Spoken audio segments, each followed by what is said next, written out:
Steps for losers, man. I don't get involved in that stuff, but Angel Rashad Milligan rolling out. That's a good question.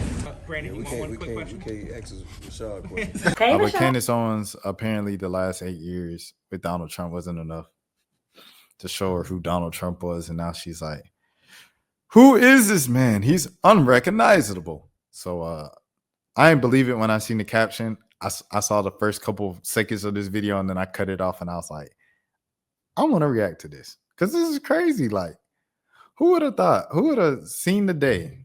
Oh, not me, not I. And Candace Owens, I feel like over the past couple years been saying things that's like caters a little more to black people. And not even black people, but just like humanity. She's been on a more human side of issues and opinions. The past, like, I say 2 years.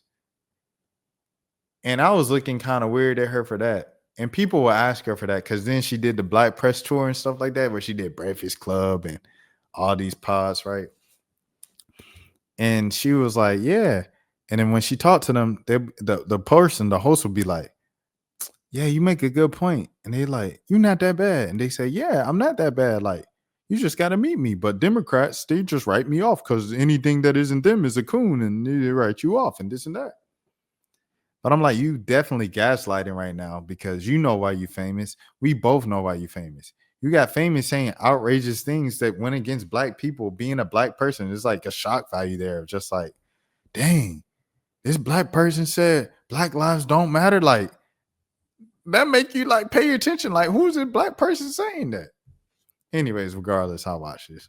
I never thought that I would see a day where I would be rooting for a university above Donald J. Trump and his administration. But I don't recognize his administration right now. I don't recognize what's happening. I have a theory. I do. We were kicking around some theories earlier. I'm sorry. I can't believe this. I'm not even gonna lie to you. I know I just made a whole soliloquy about it and stuff. I don't believe this, bro. And I know Candace Owens' like origin story of being like saved by her local NAACP chapter as a teenager. Like, I know her story. And then she was like a lifelong person who was with humanity. And then she was just like had a turning because she had the awakening of like, you know, when you're an adult, you have an awakening. You're like, maybe being Democrat just isn't always like the best thing, right? She had that, which is understandable. But then it's like she took it to the extreme the other way. And it's like, hold on now, what are we doing?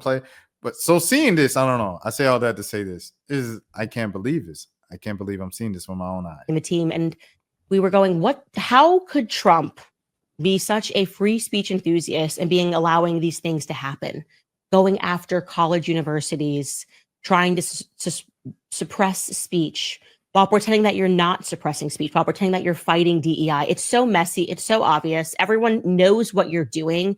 People who are still trying to grift, I suppose, are not willing to challenge you on this, which is ridiculous because when you are out of office, we are going to have to live with these consequences. Our children are going to have to grow up in this America.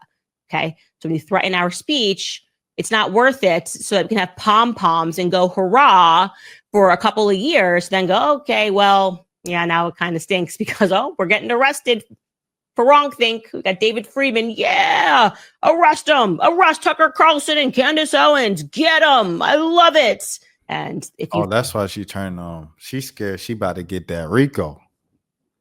I see now. She's scared she about to, okay. I understand it now. Shout out Lita. think it's going to stop with college campuses, you're out of your mind. So you better buck up and root for Harvard University in this fight. I still don't believe that Candace Owens said that, bro. Like, that's really Candace Owens, bro. I believe and go hurrah. Suppose are not all about, or a large part about this is like taking away free speech, and she afraid that she gonna get arrested one day or something like that. But geez, Louise, this is like a fever dream, bro. What the heck? Yeah, man. Wow. Okay. That was something. I don't know. It made me think. Sometimes I guess things just make you think and things of that sort. I don't have nothing else to really say about it. I'm just shocked. Also, just throwing it out there. What if Candace Owens was a beneficiary of DEI. Boom. Excuse me. Candace Owens, excuse me, it's Christian Leahy, white lady, saying the same things would she have gotten as big as she is today. I think part of the draw of a Jason Whitlock, of a Candace Owens is like, and then on the other side of a Joe Brown, it's the fact that they are black. Like, you get Judge Joe Brown to say Kamala's a ABC, a streetwalker, and this and that, and a homie hopper, and that's the only reason why she got to where she's at in politics. It's not because she got these degrees and she's worked in all three branches of the government. Like, the only reason is because she's a homie hopper. Like, I don't know, man. You know what I'm saying? Like, all those things, all those extremists and things of that sort. I think a part of the allure in the pool is that they're black. It's like Nick Fuentes, right? Like, Nick Fuentes, I don't know if Nick Fuentes is like Hispanic or that. Like, I don't watch much of him. I just see his clips. And in his clips, he just be talking crazy. Like, he be saying like, "Oh yeah, and I guess a black person gonna do this, right?" And I'm like, oh, that's like his draw, like the shock value. He just says whatever comes to his mind. But like, still, if Nick Fuentes was black saying those same things, like, I think he'd be much more like bigger. I just think there's always like that pause. Like, it's crazy. But I think that's just the case with all of them. You know what I'm saying? Like, I think part of the shock value is that you're black.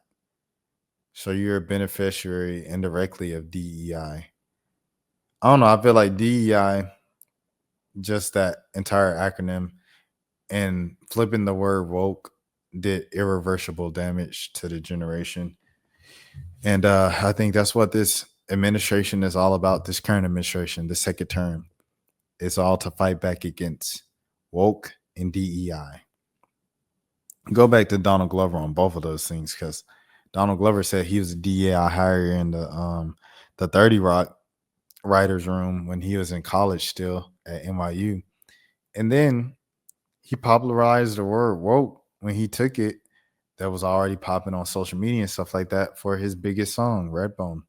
You know what I mean? So that's it, fellas and gentleties. My name is Rashad Milligan. As always, if you're new to the channel, this is the Road to 5K subs, man. Shout out to Manny Supreme. Y'all check out the Manny Supreme interview, man. Real dope interview. We talking about music. So if you're a music lover, you really gonna love this one.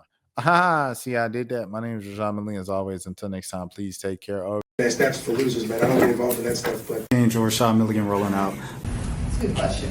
We can't ask Rashad questions. Hey, Rashad.